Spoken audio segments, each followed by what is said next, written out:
Welcome, everyone, back at the ConTech Exec. Today's special guest is Dillon Okner. We're going to talk about SiteRise, and if you are in the retail building space, I'm going to tell you this is the one you're going to want to listen to. Probably just go ahead and hit that download button now so that you've got this one saved. Dillon, how are things going, man? Hey, Robert, thanks for having me, man. Really excited to be here. Things are great. Well, we talked earlier, and I've been waiting for this one to come up because I really wanted to talk to you about SiteRise and kind of why in the hell you'd actually want to be in this crazy construction world, especially the ConTech world. Just kind of wanting to know how that all got started. Just give me a little background on it first. Yeah, awesome. I mean, SiteRise has been a baby of mine for many years in many different forms. And I started out working for Apple in a world where digital project management and file software wasn't a thing. We used these accordion files to track projects like I was at the dentist as a kid. And I can remember the files getting bigger and bigger and bigger. And ultimately, I took my thoughts over to Tesla Motors, where I kind of deployed my primary version of this called the Tesla Retail Tool. And ultimately, it's a source of truth catalog for where are your stores, when did you build them, who built them, and then all the documents, process, timeline, and reporting that goes with the construction project. You know, Robert, if you think about retail stores in general, they kind of live and breathe, right? They get location found, they get born, they get built and all the process with that. And then they get remodeled and renovated and relocated. And having all that in one central spot is perfect. Yeah. New branding, all those kind of things, especially when a product goes through a rebrand, then it's automatically a remodel of a brick and mortar location. So yeah, I get the whole accordion file thing. It reminds me of the days when I used to, we'd walk onto a job site, and if you're a site superintendent, you'd have the big 3-ring binder, maybe 3 or 4 of them, right, for your product. And stuff just gets lost. I'm sure a lot of tribal knowledge has been lost over the years due to the accordion file method of tracking this kind of thing. Well, then we kind of digitized it. We brought email to light, and it was, hey, let me send you the final version of the LOI. And it's like, wait a minute, I haven't reviewed it yet. How do I have a final version? So then I named it Final. And then you're like, wait a minute. So we have version control built right in the tool where you can see the first version of the product, of the document or photo or whatever it may be. And as it progresses into drawings and red lines, you could do all that in one spot. And so you're not looking back and forth or emailing files or uploading them or downloading them. It's all one spot. I just wonder who benefits the most from SiteRise here. I mean, it seems like it'd be a really nice product for, construction company to have if they're doing a lot of retail spaces. But this is, owner visibility on their product is a big deal too, right? It's a great debate. We have this conversation often internally. I argued for years that the owner, the retailer, the franchisor is the one benefiting from the tool. They have all their data in one spot. And unlike other programs, they don't go away or live with the GC. You own your data, your change order log, your finances, all in one spot. Now I would kind of flip the coin and say a retailer has GCs that use the tool. And if they're inside the tool every day and doing it, they're winning as well because they have direct communication to their project management team, the design team, the finance team, all in one place. So it's a good debate. Yeah, well, and so that's not just in retail though, right? I mean, it's in every construction project. I was an early adopter of Procore, dating myself to way back when I was, kind of first using it, those kind of things. And again, it was a great product for project management, but there's so many details that go in before the project management phase starts, right? That contract phase, the pre-construction phase, they don't do it, but they should be doing some sort of feasibility study on, part of the build, those types of things. I think it goes back to your point about maybe that historical data that has been missing in that accordion file, because there may have been something in that print where you've got a certain, hey, this is the version that had that. Well, I don't have that version. I didn't improve that, but maybe there was a change in there that fixed something that they don't want to do on the next one. And again, there's just so much, across the board that needs to be communicated from owner to builder. Think about I'm trained as a project manager, right? When I was at Apple, I was building stores as a coordinator, and then Tesla hired on to build stores. And we were always trained to really get involved early in the project. Look at the LOI, look at the work letter, provide a cost allocation. And if you in your real estate hat on for a second, those things go back and forth many times between the broker to the landlord, back to the retailer. And so if you're updating your cost allocation, you can actually provide a clear budget and really see all that thing progress inside SiteRise. And so one of the things that we preach with our clients is Get your project management team involved early, especially at the real estate phase, so they can influence a test fit and they can influence a design initial cost estimate and ICE budget. And so having that visibility as those papers are flying back and forth and versions are being controlled in SiteRise allows, kind of a true initial cost estimated budget before you get out there and do a set of drawings. So SiteRise, again, you've been in the business. Like, what was the moment? What was it that said, "Hey, I gotta. This is madness. This accordion file stuff. This is madness. I have to develop a software for this or a platform for this." What was it? In the early days, I think early 2010, I was sitting at a desk in Apple, and Apple had a product called Bento. It was like their home version of a product called FileMaker. And FileMaker Pro were large database catalog software. And so I started putting all the stores into Bento, and then quickly exceeded the product's capacity, and then went into FileMaker, and then quickly exceeded that. And at that point in time, Apple brought in a development team to build the Apple Retail tool, kind of in tandem with that. Mhm. I left right about then in 2012 to go work for Tesla and had the idea that I could bring a developer in to build this tool. The gentleman who took me, Greg Hurley, who took me from Apple to Tesla, said, "Hey, we need that database thing to start at the foundation of building a good foundation of a product here." We made it live for Tesla. They use it. I left there to go work for Ron Johnson from Apple at a startup called Enjoy Technology and built it there again. And at that point in time, I was like, wait a minute, this kind of has product market fit. We should be selling this. I'd always had the idea to sell it and build it for a multi-retailer, and never the funds or never the time. I was, a full-time employee with these two things. So when Enjoy kind of went public and moved on, I started a project management firm called the Oak Group, and ultimately started selling people and process along with the tool to do the same, and brought the two to life. Right. Yeah. You went and bought yourself a job, didn't you? A job, a headache, one of the two. No, a lot of fun though. I love those There's a lot memes of that are fun. out now. It's like, oh, I'm so glad I, followed my passion and started my own company where I used to work 40 hours a week. Now I work 96. Yeah, I remember my first part-time job, right? Yeah, right. I thought that's funny. hilarious. Yeah.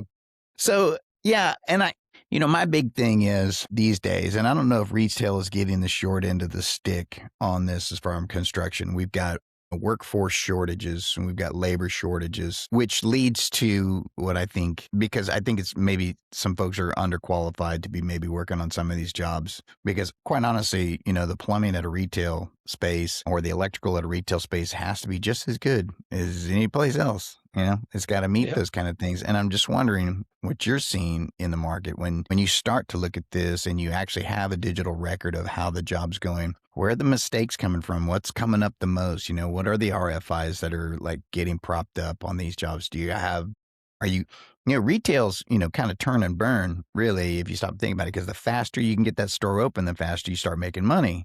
Ultimately.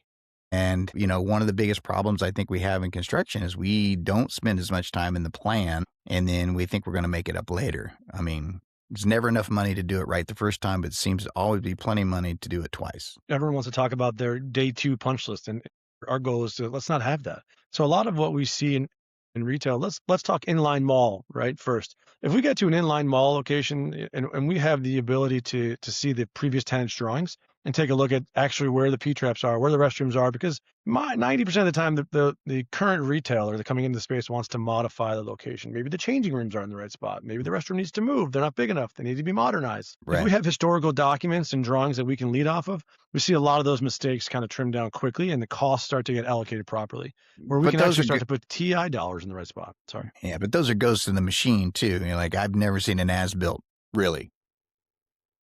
Yeah, we get few. I mean, we start doing surveys as early as we can, right? Scanning Right. slabs and stuff. But I think with retail being so turn and burn and committing to dates, retailers commit to boards and to the public that they're going to open X amount of stores, right? Mhm. We've got to really hit our dates and be on target. And so the earlier we can get involved in that process and actually start bringing some of the actual documentation and survey material to light, the more successful we are. But really, our biggest things we see now are obviously HVAC. HVAC is the number one, the biggest offender in RFIs or mechanical questions, because is the chilled water coming from the mall? Are they prescribing certain temperatures to get from the mall? Are we guaranteed those temperatures? Is it a VAV? Is it an actual RTU? What are we doing to supplement it? How's the insulation? In a previous retailer's front of house and back of house, they delineate different requirements for HVAC controls. Well, as soon as I change that line in my build, that control might not work anymore. The size of the unit might be wrong. We start to see a lot of issues there. Yeah, I can definitely see that happening a lot because, again, it goes back and then it gets into the question of value engineering, where somebody hires an engineer and maybe it's not the same, maybe it's a different. I think the last time we talked about localities. maybe the engineering group, then the locality was over engineering a space, because quite honestly, your engineering for a North Dakota location is not going to be the same as your engineering for an Arizona location, right? You're not going to have the same thing. So you're going to have things where the standards are just going to be different, and you're going to have to deal with new engineers and new designs and those types of things. We see a lot of that changing, and we see a lot of adaptive standards trying to roll out. And even from electrical, Title 24 requirements when it comes to lighting and electrical versus a California brand rolls that out in their prototype. Well, you don't need that, and in most places outside of California, you may be able to get away with a small sensor as having an entire lighting control panel. And so we see a lot of that prototypical build get rolled out in, like you're talking about, massive quantity, where we can start to value engineer that properly as we start to go into states where different requirements and code meet local requirements. I think Right. that's definitely a big player, especially in the lighting control world. So, we're going to talk a little bit about this, but again, if the store is not opening fast enough, you're going to get a lot of complaints. So, what's SiteRise? The idea behind it is to streamline all of the communication so everybody's on the same page. Is that pretty much 100%. Yeah. Breaking down the silos of real estate to design, design to construction, construction to real estate. If I have visibility into the project timeline, documents, and deliverables, that communication starts to flow seamlessly, right? Allowing us to interact with our peers, brokers, designers, and moving things on the fly. We see typically change orders or punch list items reviewed and acted on within 12 to 24 hours of them being punched into the tool. Because when I punch an item and tag it to you, Robert, you get a notification. You can click into it on your phone. You can instantly act. We see that happen quite frequently. And so that transparency of, I put a change order in today. It's in my change order log. I got to email it out to the lighting sub. I'll get my change orders out on Friday because that's when I do that kind of work, is gone. And so you pick up those days in your schedule quickly by interacting quicker with people, signing tasks, and really getting the transparency flowing between divisions and departments. Yeah. Anything that came up during that whole thing where you thought, didn't see coming, maybe it was like, I didn't think we're going to need that in the product, but then all of a sudden it's like, we're going to need this in the product. Because again, when you get to that communication level, layer between said owner or owner's rep, and then owner's rep to the GC, and then the GC to the, does it go down as far as the sub level? Anyone that gets a login, and it's not a paid per seat product, so it's unlimited users at license, or there's no licensing fee for a user. So it really behooves you to add every single person to the tool. Yeah. When we set up projects with clients, we try and bring on all their vendors. So I was just wondering, anything that came up that you didn't think needed to be on the product, and it's like, oh yeah, we really need that. Yeah, notifications, right? You think about the word notification and what it means, and then I look at my phone and I realize, by the time we're done recording this, I'm gonna have 100 notifications from different apps. 90 of them I won't care about, right? And so you've silenced most of them. Yeah, I get it. Yeah, and you're gonna delete them quickly and not read it. And so we took a long time to study what is a good notification to deliver a quality notification to you, and I was just like, it boggled my mind as a founder of the product to be like, why are we spending so much time on this? And then ultimately to deliver the notification that Robert wants and the way he wants it is what we needed to be able to do. And whether that's via text message, via push notification, via email, or just the little bell symbol on the top of the app, that's your preference. And so we really spent a lot of time drilling into that. And that's having a choice of that setup is a big deal, right? By user, not just by company, which is cool. Right. And so until I was actually in the software side of the world and saw that, I never put much thought into it. I mean, I was like, well, wait a minute, everybody's different. They want to see the product maybe in a different way, or they want things to function in a different way. You kind of got to give them the choice. Otherwise, you're going to be in a, they're going to go someplace else, maybe where they can maybe try to find this someplace else, or you're going to get shopped on it. One rotten egg, you got to keep everyone happy. Well, that's the thing is I deal with that still, and when consulting with clients and things like that, you have certain departments that are like, no, we have to have it this way. It has to look like this. It has to say this. And it's like, some days, I'm like, do we really, or is it you're just got a point where you're going to stand your ground and you're going to just make it very, very difficult, I don't know. Two parts to that, right? Change management is difficult with any platform. You know this. When you roll a platform out to any company, really getting the users on board is about showing them their real data in the tool so they can see how it interacts, not just demo data, right? They want to see their work in the tool and also how their day is going to change. Is it making more work or less work for them? And kind of on the previous topic of customizing, one of the things we spent time on too is reporting. The head of real estate wants a different report than head of construction, than the real estate manager or construction manager. Well, we brought everything to light in reporting and allowed them to carve it down and save their own views. So Robert, although Dillon and Robert are looking at the same exact data on deliverables, you might be looking at a different set of deliverables in a different order than I am. But ultimately, it's Mhm. the same data, and it's not a different cut report. We're not building a different report. You customize it yourself, which was kind of critical to us, I think. Yeah, that's sometimes I think that's pretty cool. I always talk about things that it reminds me of, like dashboards, Yeah. the common dashboards, you're able to build your own kind of dashboards of how you're looking at the data. I get it. But ultimately, sometimes that can kind of bite you when, one guy's saying, well, I'm looking at this and it says this, and I'm looking at this and it says this. It's like, well, is your structure the same? Are you Yeah. comparing kind of apples to apples on that? So in the construction world, I say on the construction side of things, I feel like you need to kind of give people that the same snapshot so that everybody's on the same page, because it gets so quickly, especially when you're talking about like measurement units, square foot, linear foot, something like that. What are you talking about? Well, this says something. I mean, we see Estimator that does it. often when someone's looking Yeah. for a report on hey, how many storefront locations do we have, or street front, or how many inline mall or standalone buildings, and everyone reports on something different. Nomenclature is key to that, and having clean data is key to that. And so, Yeah. one of the things we try and guide people at SiteRise on is, hey, instead of giving an empty text box for someone to put in store type and then put whatever they want in, give them a drop down. Prescribe the Yes. data ahead of time so that you can report on it. We don't Yes. typically want to report on blank data strings. We want to report on drop downs because the values become identical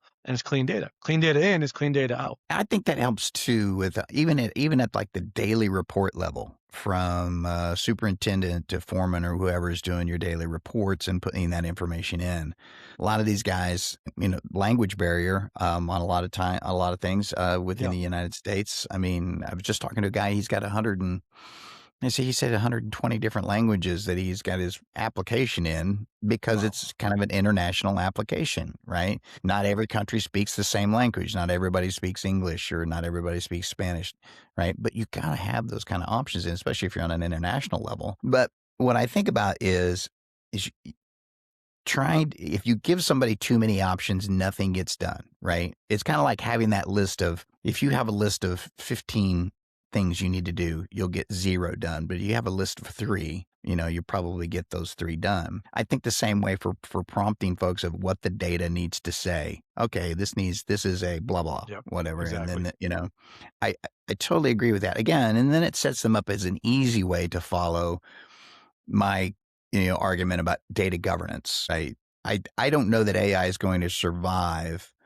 our language gap, at least right now. Like if you're trying to implement some sort of AI structure within your company, and you've got siloed data, fragmented data, everybody calls everything whatever they want to call it, you're going to have trouble kind of organizing that data, unless you've got a really, really smart, LLM that has been designed to kind of equate things. And I don't know that exists or not, but You're building your own at this point, which is doable, and people are doing it. yeah, I just read an article about Ramp, a company out there that does payment process. They built their own LLM. I Did you saw see this that. article? Yeah. Yeah, Yeah, cool. It's a well, cool then way to do it. I see the ads. I see the ads for Oh, Ramp. Ramp, everyone's trying to figure out the fight on AI. Longer conversation for a different podcast for sure. But, uh, what AI tools do we allow our employees to use, right? Are they getting an Anthropic? Are they getting ChatGPT? And I'm not an expert in this field at all. And I think Ramp went out and actually brought their own tool into place that contains inside its own bubble, which is pretty Mhm. cool. Well, I think if you're gonna, it gets back to our conversation a little bit about the localization of data. Every locality has something different. Again, you're not going to build something in California the same way you're going to build it in Oklahoma.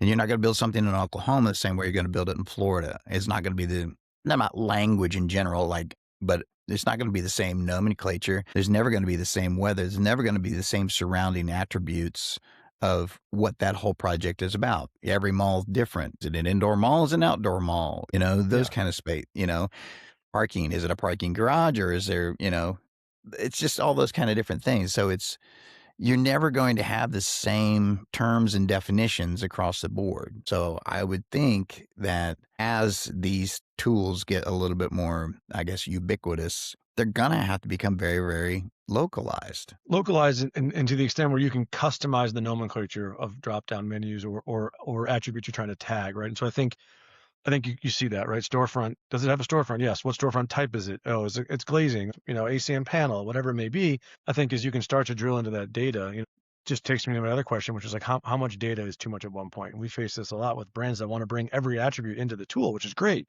We love it. But I'm like, who's going to maintain that? Where's that coming from? we work with brands all day long about how to put the proper data into the tool so that it can be bite-sizable and maintainable. Project Hmm. management team doesn't want to be up there updating, and design doesn't want to do it. Real estate's, not in their wheelhouse. And so the question oftentimes is, what is the right amount of data to put into a tool? And again, to your point, how do we make it local and nomenclature properly? Well, and that's a huge pushback that I get all the time when I start talking about productivity, right? What is productivity? First of all, is I always say progress is not really productivity. Progress is the kind of overall look, it's a dashboard look, that's progress. But when I think about productivity, I'm actually talking about how many square feet of drywall did you hang? How many studs did you get put up today? Those kind of things, these mega projects, especially these bigger projects and stuff like that, when you've got a lot of one thing, you're really kind of going to want to measure that, because what happens when it gets interrupted? Why are we missing? Maybe we didn't hit our asset allocation for, manpower in this job, and it's going to put us 2 weeks behind, right? And you're not going to be able to tell that ahead of time unless you're actually measuring what I call true productivity. I mean, you might be able to go, hey, we're 3 guys short this week. That puts us down 120 hours. Is that going to affect our bottom line when it comes to, and in your case, if it's a retail space, if I'm missing 120 hours off of a really tight schedule, what does that do, right? It has a true And cost, if right? I'm Because if I push the opening, there's revenue days lost. So the true Right. cost Well, of and that number. yeah, a true cost of that. And is it part of the critical path? Like, is Yeah. it part of the critical path that says, hey, wait, if I don't have this done, this doesn't get done, right? Yeah. So if I'm missing hours or I'm missing units, again, the next question would be to that. Okay, if you say, well, we're going to put in, some overtime. Look, I don't care how much overtime you put in. I really don't. If you can't accomplish a certain square feet per hour or a certain, you know what I mean? You can throw all the overtime at it that you want, but if they're not getting anything done, if they're not making productivity, there is zero predictive nature or predictability to that stat. Zero, because you got no historical data to prove the fact that just because you put in 40 hours worth of overtime doesn't mean that this job gets done. It's true. I mean, measuring those stats is always really difficult too. The tools out there are good for it, but I think, yeah, and even in the retail world, I think a lot of sequencing happens constantly. And so, in the tool, when you start to define your deliverables, we show the relationship of each deliverable and what it's dependent on previously. And so we kind of relate that back to the process of building a store, a location, a gymnasium, a restaurant. We focus on things outside of, retail's a big word for us, but we focus on things of all natures. We do a lot in the health and fitness world. Excel Fitness, one of our great clients, they've been with us a long time. They build massive gyms for Planet Fitness, and so we work with them. We work with Lily Pulitzer, obviously doing a lot of work with them. The retail world ranges from a clothing design store, high end clothing boutique, to 50,000 square foot gyms. Right. Yeah. Retail does cover a very, very large market. And of course, each retail space, depending on the client, could be, big or small. I always look at it this way. I think it's funny. It's like when people talk about, building something big or small, it's like, well, you still got the same amount of walls and you still got the same amount of corners. Yeah, Whenever yeah. I look at it, it's like if you've got a rectangle building, you still got 4 walls, and you still got a front door, you got a back door, and you got 4 corners that you're going to have to deal with. Inside that space, whatever you want to throw into that mix, there's still the fact you've got to do the finishes and everything that's required inside those 4 walls and the roof, I guess, however you want to look at it. I think the smaller ones are harder. I think they're the money eaters. They'll Yeah. eat you alive, and it's because of that. It's because you've got the same amount of corners. It's volume wise, you can hang a lot of, you can do a lot when it got a lot of volume. You can do a lot. It's when you get into a small space and you can't get enough people in there to get a lot done. I mean, I've also found that the smaller spaces that we work on are so design intent, and they're not, like you said, there's not a lot of volume, not a lot of white space. You're looking at every single nook and cranny for how your millwork is coming together, how it's hitting the storefront, are your panels aligned properly, and that doesn't get lost as much. And a larger space is harder to suss out, and those details in a bigger space are much more grand than a small, minute store where you're hanging artwork that has to be precise based on the design. Storefront cladding that's got to line up exactly with the cabinet work. I remember at Tesla, we broke out storefronts as a separate element. So they were done by a storefront vendor. Obviously, millwork had their own vendor, and the GC was kind of responsible for sourcing them both. But we had to frame the storefronts early in the job so that we could get the ACM panel measurements in early and get the glazing dimensions. Well, that has to tie in at the shoulder just properly with the millwork, so that that 4.5-inch base that the millwork guy is scribing as the same base that's being bent metal on the ACM panel has to line up exactly equal in the stores. And so storefronts were our biggest headache for me at that. Just watching that process come together and laying it out really early in the planning phase, planning on the documents, planning on the store, laying it out in design, putting a laser on it, all really critical elements to us in that phase. I would definitely spend a hell of a lot more time in planning on a 1,500 square foot space than I would on a 30,000 square foot space. Absolutely. Simply because it's to that fact. It's like it is a smaller, it's going to be right in your face when it happens. And there's no forgiveness in those margins on those 1,500 square foot storefronts. You know what I mean? There's zero forgiveness. It's like you can't make a mistake, really, because as soon as you do, you've just impacted, first quarter earnings for that space. And it's the first impression, right? The customer's first impression. Now, a lot of us would argue that the customer's not going to notice the 1/4-inch gap in the base dimension when the trim's being perfectly laid out between the cabinets and the storefront. You'd be surprised. But yeah, when you've got we do a lot of work, like I said, with Lilly Pulitzer, and they do a beautiful mosaic storefront tile. We spend an immense amount of time and effort to make sure that storefront tile is perfect, and the substructure behind it's perfect, all the way from framing to rock to wherever the waterproofing is. It's got to be perfect. That way we can lay on these beautiful tiles.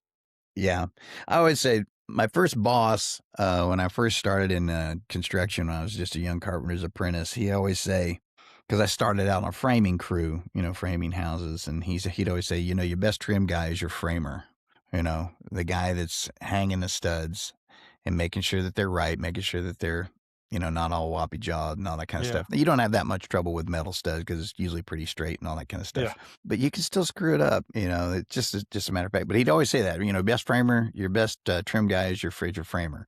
Trim guys love a good framer because, again, once they get to it, they don't have to worry about messing with that 1/4-inch that it's out of, maybe 1/4-inch out of plumb, those kind of things. And if it's a 1/4-inch and 4 feet, then that means, in 8 feet, it's already a 1/2 inch. And it makes a huge difference when it comes down to it, like how you start that plan from the start into the build from the start, making it just right. And I would say for tile, it can get especially expensive if it's wrong.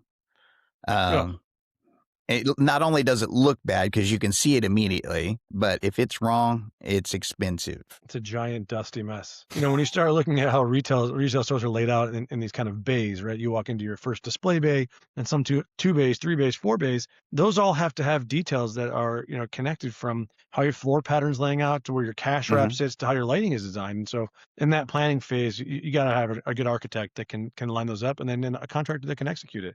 And so, back on the SiteRise side of it, we try and bring them in early and let our GCs get our plans as quick as we can so they can bid properly and know what they're looking at. I think we talked about this before when we met, but so I used to build a lot of restaurants, custom, chef driven, restaurants, those types of things. One of the biggest things that we would go through is making sure that the RCP and the light layout was perfect over the tables, because again, when you got a Michelin chef or somebody like that wants to present his food, it has to be properly lit, and so the par of the can, how much light it puts out, what type of light it puts out, like the bulb itself, like all of that was painstakingly gone over, and making sure that it hit the table perfectly, dead center or just right.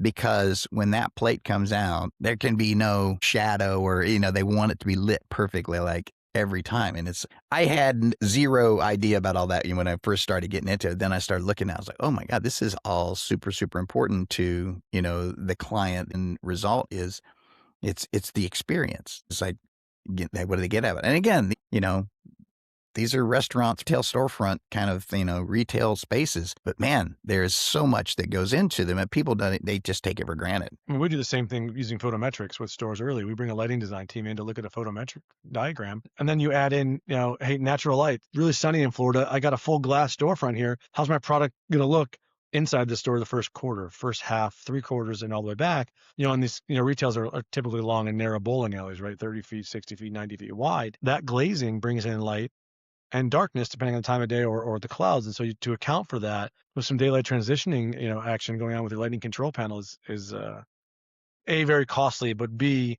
critical to how elements and product are displayed. Still there?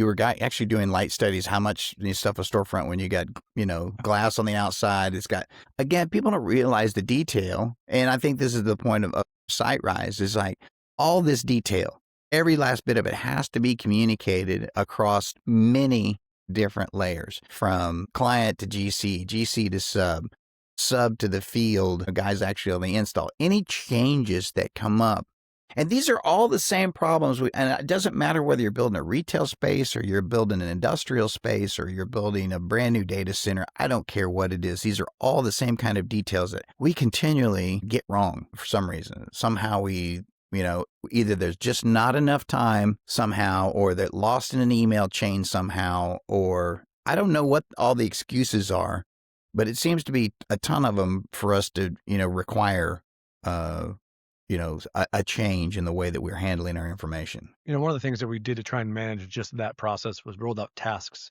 and task management. And so when you build a deliverable like RCP or even review photometrics, it can automatically assign tasks to key players in the project. And so, Robert, if you're playing the designer and I'm playing the project manager in the role, and the task is previously defined with those tasks in there, when it gets to photometrics, it can say, Robert, review for approve, Dillon, review for approve.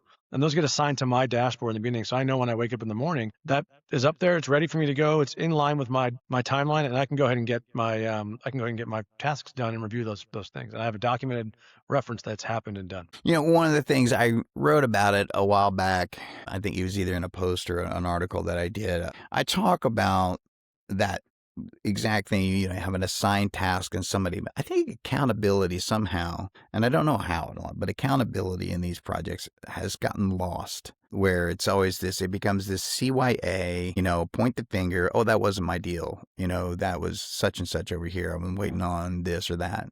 I mean, we draw a direct line to the dependency, responsibility, and the deliverable, right? And, in change management and bringing process in, accountability is raised by visibility. And so transparency, like all these crazy words, transparency allows that to happen. The minute I can create visibility to what Robert's up to and where he's at in the task, and that transparency is provided, accountability is going to naturally get in place. And you quickly start to see project managers and vendors even who play in the tool get their dates in line. A fundamental shift from the project manager entering the dates into the tool when he calls you and says, hey, sign guy, when are your dates on these 6 projects? When the vendor's managing their dates inside the same application, SiteRise, it allows you to be more productive. And that's one of the key things that we harp on a lot is, hey guys, let us train your vendor teams to get in the tool as well. So when you're on your Monday morning OAC call and you're walking through the 3 projects that team's on, you're banging out all the dates that have been accurately updated by your vendors and not by you. You're not date managing them. They do it themselves. Are you capturing like phone calls too, or is it, what do you, just like? No, we're not capturing phone calls, no. That might be a cool thing to do too. Yeah, it's kind of cool. Yeah, the idea recorded and captured on there. Maybe logging in as a note. Hey, I talked to Robert. I don't know that I want the whole conversation recorded. Yeah, right. But I don't know. It get me in trouble. Yeah, well, we get a lot of people in trouble. But it goes to that accountability level. I don't know how many calls I would get during the day when I was working these jobs, and you forget half of it. A lot of times, you try to remember most of it, write most of it down, but it comes to that level of like, even when you're on a phone call, it's like, I'm not committing to anything on this phone call right now. I'm going to see what I can do. I'll send you an email to confirm, right? But I'm not committing to anything. It's a non-committal phone call. Get it in writing. Number one rule. Yeah, right. So I just did a podcast with Peter on command posts, and so that's what his whole thing. Like, he got sued for like a very large amount of money way back in the day because he didn't have all the details. Everything he did was over the phone and didn't have any of it captured. And so he started his own thing, basically, that captured, phone conversations and took notes from phone conversations and just said, this is when we did this. This is when we talked about this. And it, times, date, and damp, I just suppose it's the next level of Zoom. I mean, I get great AI notes out of my Zoom note taker now. I do too. Yeah. Right. I get great notes out of this, like this transcript, which obviously I'll be sharing with you. Like, whatever we said, we obviously captured here, and it'll say who said it, when they said it, and have a little timestamp on it and all that kind of stuff. So that's awesome. It's come a long way. It definitely has. It has come a long way, but I think in order to correct these problems, this kind of tool is going to have to be used in order, again, to keep that accountability in line. I think to your point, the more it's transparent about who said what when, right? The more accountability people finally go, oh yeah, I'm on the record for saying that. Yeah. You know, I'm on Very the true. hook. I'm on the hook for it. So it gets really, really clear very, very quickly. So are you going to move into any other regions other than the retail space with this? Because it sounds like it's a pretty cool, We seem to be from. growing we seem to be growing into fitness a lot. I mean, whether you call it retail or not, I mean, I think you don't see as much renovation and remodel in the restaurant world. We do a lot of franchisee work where the franchisor owns the data, which I think is a great model. To think Mhm. about your days in franchising, the franchisor dictates the design, the development, and ultimately the approval. The franchisee is responsible for meeting their metrics and submitting documents for approval. Well, we take that and automate it to their own custom process, and that way the franchisor owns the data. They can measure and see how the tasks are being done and the projects are being completed. And the franchisee can live in their own world still and manage their construction, their costs, and their dates. But the reporting aspect of what they were owed to the franchisors is handled a lot. So we do that today with restaurants and some QSR service work. I think as we grow, I kind of want to focus more on the health and wellness space. We like the gyms, and gyms do a lot of renovations, right? There's always new equipment rolling out or new Mhm. treadmills coming out. And so the service, our platform provides a lot of that visibility to them today. Hey, how many treadmills do we have in Oklahoma at this location? Yeah. Great. Procurement can go buy them. And so they can replace them. They can rip them with new. They know exactly what the layout is, the power capacity. Yeah. And so I like the I idea of like it. that space. I like the idea of it in maybe in the medical clinic Yeah, look, because there's one thing that's specialty inside there that a lot of people don't get is like that medical plumbing, the things that have to be done around that all needs to be carefully organized and carefully orchestrated because medical plumbers just don't fall off the trees these days. It's not something that just happens immediately. So having those things, planned in advance and mapped out and everybody on the same page is a big deal. a great one. That's a great one. Yeah, we did some veterinarian work, rolled out a Hmm. bunch of veterinarian clinics. So I see a lot of parallels there, obviously. Yeah, we can definitely, I would love that. So let me talk about this because this gets into some areas where I call it the coercion economy. I've been talking about it for a little bit in some of my articles. Part of it, there's a lot of unrealistic expectation from kind of owner to builder agreement. Right, where the owner says, "I need this built in 3 months," and the builder who may have been with him for a long time or may have not, it just automatically says, "Oh yeah, I think it'll be tough, but we can try to get it done." But then it lasts a little longer, and basically because they just took the job because they didn't want to lose the account, right? It's Yeah. this real weird thing about suddenly, if the money's right, you know what I mean? If we gotta have it, I need to be running that money through the account. I'm just gonna take it, even if I can't achieve it. I think a platform like yours kind of would probably highlight this to the owner to say, yeah, this isn't possible. Yeah, we look at historical project data. We look at historical projects that the teams have done together, and you can start to understand, especially in retail, where a lot of it is not rinse and repeat, but it is repetitive. That you're doing a storefront, you're doing a fixture bay, you're doing all the certain same elements, and you start to know the regions. You know what build times and permit times are in Florida because that deliverable is tracked in the tool. And this is the thing, and I'm going to have a conversation about it later with somebody else about this. You know, there's a lot that goes on behind the scenes that I don't care what you do, whether you've got a sub that took the job and said, yeah, I think we can get that done. Maybe doesn't have the assets, to get it all complete, but took it anyway. Low bidder, those types of things, and they're kind of in over their head. I don't know if this kind of thing. I don't know how do we get past that? How do we get through that whole idea? I mean, a lot of it, I think, in my opinion, is giving the details to the subs and the GCs ahead of time to make sure that they can actually see the full bid and what they're looking at, and then leveling bids, right? As tools like Claude and ChatGPT come into level bids quickly, it's really easy to grab a bid, drop it in there, and drop three and say level this for me and take a look at any gaps. I Yeah. think as we look down the pipeline of something that we want to bring to the market is a bid leveling tool, a bid room, where one of the next features you'll see from us potentially is that. And that's going to allow us to bring some intelligence into the bidding platform to highlight, hey, this guy's a little low. Doesn't look like he's accounted for X, Y, and Z in his bid. There's no Schluter strip in Yeah. his bid, or he doesn't have, all sorts of things that, or maybe he didn't realize it's a small tile with a lot of cuts. His manpower schedule is short. We can start to look at things like that down the line. I think in reality, it's very trade specific as it gets in there, and easy to say said and done. But I think a bid leveling room and looking at bids in general is something we want to start to look at for sure. I definitely think that's a huge deal, especially for some of these companies out there that really need to find a way to keep up. Because again, I think the devil's in the details. And we were just talking about it 15 minutes ago when we were started talking about storefront issue could be the whole margin on the project, right? It could, in a 1,500 square foot space, man, just this one problem could really, really hurt everybody across the board. Just the layers of how things start to layer up quickly, Yeah, it's like the you said earlier, domino bad effect. framing is bad drywall is bad finish work. It's the same idea. Everything That's layers right. on top of it. Yeah, layers on top of it. And again, in a small space, it becomes, it's that quick to start hurting that bottom line and start hurting that tenant's ability to get open and start making money, those type of things. So open your doors with speed, you start bringing in revenue. That's our favorite tagline. Yeah. And I agree. I do want to keep track of for the trades out there to like what's your quality look like and what product you're delivering, making sure that it's quality product, again, time after time. I think, again, digitizing this information and having the historical look on it is absolutely only going to improve folks, but it is going to expose some of the folks that aren't quite on the up and up. And I get that's a benefit to the clients who are finally paying the bill, right? But we also want to be sure that the clients who are paying the bill have a realistic view of, by the way, it is going to take this long and it is going to cost this much. And here's why. It's a better educated client, I think. Yeah. When you get to the point where you can say, hey, we've built in South Florida before. We know the permitting time is long. Or, hey, we built in Boston. We know you have to go to the historic review board here.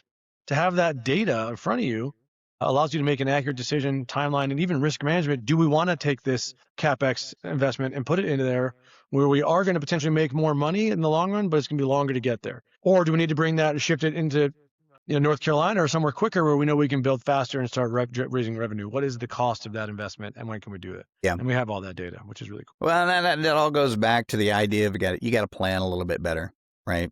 Spend a little bit more time, make a better plan, have the information in front of you. Talk to your subs. I love the idea that, if the subs get involved early, they can really highlight some things that maybe you might have been missing. And then if you're capturing that data, you've got it historically to say, hey, by the way, we run into this issue. So I get it. Our lighting control vendor and our lighting suppliers are inside the tool all day long, working off of drawings. They're getting the drawings when they come at 95% set. When they go to ISC, they're modifying their bids based off that. We see our suppliers doing the same thing all day long. Yeah, because they don't have time. Well, they've got time to look at it. They don't have time to make mistakes, They also don't want to wait. Right. Dillon, 45 minutes goes by in a flash. I know that, but I call it the drive time podcast episode. But I do want folks to know, I guess it's Texas drive time. It's 45 minutes to everywhere around here for some reason. I don't know how that works. But how do folks get a hold of SiteRise and check out your product? So obviously by email at sales@siterise.app. If you're interested in a demo right away, you can check out siterise.app for the website today and reach out. Obviously our LinkedIn is available. You can catch us on all social media, but I would send you right to sales.siterise.app, sales@siterise.app for an email. All right. And then your SiteRise, siterise.app is the website as well? Okay. Very good. Correct. Well, folks, if you get a chance, you're out there in the retail space, you're looking to be able to build a new space or something like that, I would definitely check this one out. You definitely want to have your stuff together if you're going to be building one of these. It sounds like SiteRise has got all of your planning tools all in one space. I like it. Dillon, thank you so much for joining me today. I appreciate you. Hey, thanks for having me. It was the fastest 45 minutes of my day, so I appreciate it and look forward to it. Have a great weekend. Yeah, you too. We'll talk to you soon. All right, Robert.